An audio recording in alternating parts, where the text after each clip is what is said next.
नमस्कार, मी शेफ अद्वैत. एका पदार्थाची गोष्ट पॉड बाय सहस्रबुद्धे फूड्सच्या ह्या भागात तुमचे मनापासून स्वागत. एकादशीची सकाळ, देवघरात उदबत्तीचा सुगंध, रेडिओवर भक्तिगीते आणि स्वयंपाकघरातून येणारा साबुदाणा खिचडीचा सुवास. अनेक मराठी घरांच्या आठवणींमध्ये कायमचा जपलेला हा पदार्थ आज आपण जवळून जाणून घेणार आहोत. तुम्ही कधी विचार केलाय का, भारतात न उगवणाऱ्या एका वनस्पतीच्या मुळापासून बनणारा साबुदाणा मराठी उपवासाचा अविभाज्य भाग कसा बनला?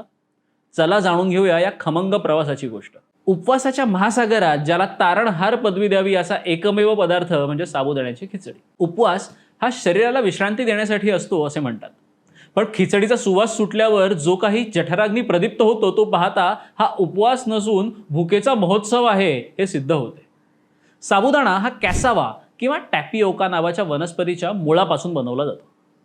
20व्या शतकाच्या सुरुवातीला, विशेषतः 1940च्या दशकात तमिळनाडूतील सालेम येथे साबुदाणा तयार करण्याचे कारखाने सुरू झाले.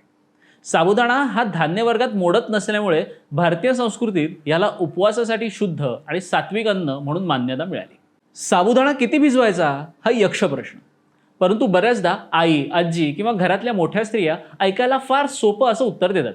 ते म्हणजे फार नाही रे, साबुदाणा बुडेल एवढंच पाणी ठेवायचं. हे एवढंच नावाचे जे काही परिमाण आहे ना, ते कोणत्याही आधुनिक लॅबोरेटरीमध्ये अद्याप शोधता आलेलं नाही. उत्तम साबुदाणा खिचडी नेहमी मऊ आणि मोकळी असावी. त्यासाठी साबुदाणा 2-3 वेळा धुवून त्यात साबुदाणा बुडेल इतकंच पाणी ठेवून 6 ते 7 तास भिजवावा. शेंगदाणे खमंग भाजून त्याचे जाडसर कूट करून भिजवलेल्या साबुदाण्यात आधीच मिक्स करून घ्यावे. शुद्ध तुपात जिरे, हिरवी मिरची आणि बटाट्याचे काप परतून घ्यावेत. साबुदाणा कढईत टाकल्यावर मंद आचेवर झाकण ठेवून फक्त 2 ते 3 वाफा काढाव्यात. हा म्हटलं तर अतिशय सोपा मामला. साबुदाण्याचा ग्लायसेमिक इंडेक्स जास्त असतो, त्यामुळे रक्तातील साखर लवकर वाढू शकते. त्यामुळे मधुमेहींनी याचे मर्यादित सेवन करावे. साबुदाणा खिचडी मराठी माणसाच्या पोटाचे, संस्कृतीचे आणि पर्यायाने आत्म्याचेही एक मऊ सुटसुटीत कोडे आहे.